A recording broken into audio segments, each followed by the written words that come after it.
নমস্কার, মিষ্টি বাঙালিয়ানার নতুন একটি ব্লগে আপনাদের স্বাগত জানাই। আজ শনিবার আর 5 অক্টোবর। আজ আমি বেরিয়ে পড়েছি আমি বাড়ি যাওয়ার উদ্দেশ্যে। আরেকবার লাস্টবার দেখে নিলাম আমার ফুল গাছগুলোকে, অনেক দিন পরই তো দেখা হবে, তাই একবার ভালো করে দেখে নিলাম। উঠে পড়েছি গাড়িতে।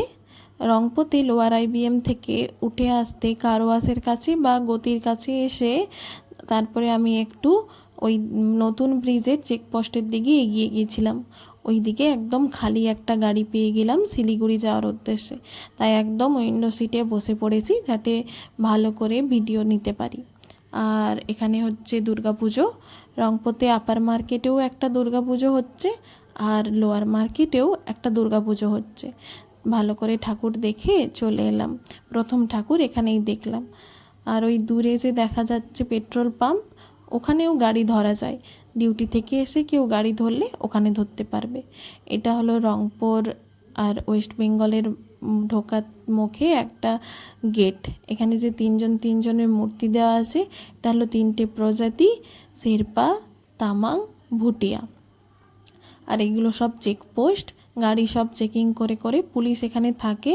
আমাদের গাড়িও দেখেছিল, জানি না কি দেখেছিল, তো এদের হয়তো কোনো রুলস হবে, দেখে তারপরে আমাদেরকে ছাড়লো। আর এই সেই নদী, দূরে যে ওই ঘরগুলো দেখা যাচ্ছে ওইগুলোর মধ্যে কোনো একটা ঘরের বিল্ডিংয়ের ফ্ল্যাট আমাদের আছে। টাটা করে দিলাম, অনেক দিনের জন্য ছুটি নিয়ে চটপট চলে গেলাম। আর ওয়েস্ট বেঙ্গলের এই যে চিকেন শপ, ওই যে দেখা গেল, ওটা থেকে আমি ম্যাক্সিমাম চিকেন নিয়ে থাকি। উইকেন্ডগুলোতে এখানে এসে চিকেন নিয়ে যাই। উইকডেজে পারি না, কারণ তখন তো সময় হয় না আর প্রায় সন্ধে হয়ে যায়, তখন একা একা আসাটাও ঠিক না। তাই উইকেন্ডেই শনি রবিবার দেখে ওইখান থেকে চিকেন নিয়ে যাই। আর এটা হলো ওয়েস্ট বেঙ্গলের চেকপোস্ট। আর এই দিকটাতে আছে সোজা লম্বা করে নতুন যে ব্রিজ, নতুন ব্রিজটা চলে গেছে। আর এটা তিস্তা নদী, খুব সুন্দর তিস্তা নদী আর পাহাড়। আর তিস্তা নদীতে অনেকটাই জল বেড়েছে, বৃষ্টির জন্য মনে হয় অনেকটাই জল বেড়েছে।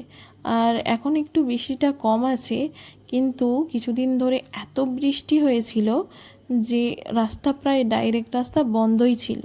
কিন্তু আপাতত এখন খুলেছে, আমার ভাগ্যটা ভালো, তাই আমি ডাইরেক্ট রাস্তা দিয়েই যেতে পারছি।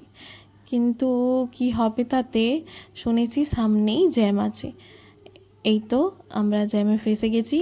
আর এখানে অনেকক্ষণ ওয়েট করছি, অনেকক্ষণই হলো। ড্রাইভার তাও ভালো বলে ওভারটেক করে করে করে করে এসেছিল, কিন্তু এই যে ট্রাক, অনেক গাড়ি, অনেক দূর পর্যন্ত অনেকক্ষণ জ্যাম থেকে আটকে থাকার পর এই যে বেরিয়ে এলাম। এটা হচ্ছে সিকিমের রেলপথ, হচ্ছে এখানে অনেক দিন ধরেই প্রজেক্টটা চলছে। আর অনেকক্ষণ পর অনেকটা জায়গা জুড়ে সমতল দেখে মনেই হচ্ছে কাছাকাছি শিলিগুড়ি আছে।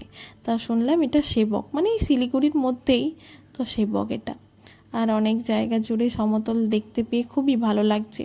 ছোটোবেলা থেকে সমতলেই বড় হওয়া তো, যতই পাহাড় নদী সমুদ্র ভালোই লাগুক, কিন্তু সেই সমতলের দিকে মনটা আটকে থাকে। সমতল দেখে একদম মনটা খুশি হয়ে যায়। আর এটা শিলিগুড়ির মধ্যে একটা ব্রিজ, এই ব্রিজ পেরিয়েই যেতে হয়। এই ব্রিজটা দেখলেই আমি বুঝতে পারি যে আমি শিলিগুড়ি চলে এসেছি। কিন্তু এটা কি নদী আমার ঠিক অতটা জানা নেই, কেউ জেনে থাকলে আমাকে একটু কমেন্টে জানাবেন। আমার জানা নেই, অনেকেই অনেক নাম বলেছিল কিন্তু আমার মনেও নেই, আর আমি ঠিকঠাক বলতে পারবো না যে এটা কি নদী। কিন্তু আমার বেশ এই জায়গাটা এলেই মনে হয় প্রায় শিলিগুড়ি চলে এসেছি, মানে বাড়ির কাছাকাছিই চলে এসেছি। তো এখনও বাড়ি থেকে অনেকটাই দূরে আছি, মাত্র কয়েক ঘন্টাই তো এলাম, তাও মনে হয় যেন বাড়ির কাছাকাছিই চলে এসেছি। একদম মনটা খুশি হয়ে যায়, খুবই ভালো লাগে। যাই হোক, অনেক দিন পরই বাড়ি যাচ্ছি। এখানে দুর্গাপুজোর প্যান্ডেল হয়েছে, দেখে খুবই ভালো লাগলো। আর মনে হচ্ছে মেলা হবে, তাই নাগরদোলা এইসব বসেছে। আর প্যান্ডেলটা খুবই সুন্দর লাগছে আমার।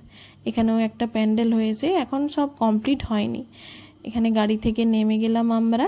এবার টোটোতে উঠে আমরা যাব জায়গাতে, জায়গাতে গিয়ে লাঞ্চ করব। আর এখানেও একটা প্যান্ডেল হচ্ছে, আর এখানে ঠাকুরের মূর্তিটাও দেখে নিলাম, ভালো লাগলো। দুর্গা পুজো তো একদম পুজো পুজো ভাব। চলে এসেছি জায়গাতে। জায়গাতে এসে এবার ভেতরে ঢুকবো। আর ভেতরে ঢুকে দেখি প্রচণ্ড ভিড়, সিটই ছিল না। অনেকক্ষণ দাঁড়ানোর পর সিট পেলাম। অর্ডার দিলাম মাটন বিরিয়ানি আর চিকেন রেশমি কাবাব। চলে এসেছে চিকেন রেশমি কাবাব। আর চিকেন রেশমি কাবাবটা দেখতেও খুব সুন্দর ছিল, টেস্টটাও খুব সুন্দর, একদম নরম তুলতুলে, খুব ভালো, খেতেও খুব ভালো লাগছিল। কিন্তু আমাদের ওখানের মতন স্যালাড দেয়নি, আমাদের ওখানে গাজর আর পেঁয়াজ দিয়ে মশলা দিয়ে স্যালাডটা খুব ভালো করে দেয়। যাই হোক, প্রথম ওয়েস্ট বেঙ্গলে এসে এবার মাটন বিরিয়ানিতে মাটন দিয়েছে ছোট ছোট দুটো পিস। যাই হোক, ছোট হলেও দুটো পিস দিয়েছে, তো ছোট ছোট দুটো পিস মটন আর আলু আর ডিম। এবার খাওয়া যাক। যাই হোক, চলুন ভিডিওটি তাহলে আজ এই অবধিই থাক, দেখা হবে পরের একটি ব্লগে। আপনারা সবাই ভালো থাকুন, সুস্থ থাকুন, সাবধানে থাকুন। ভিডিওটি ভালো লাগলে লাইক, কমেন্ট, শেয়ার আর সাবস্ক্রাইব করে দেবেন। সবাই ভালো থাকুন, সুস্থ থাকুন। ধন্যবাদ।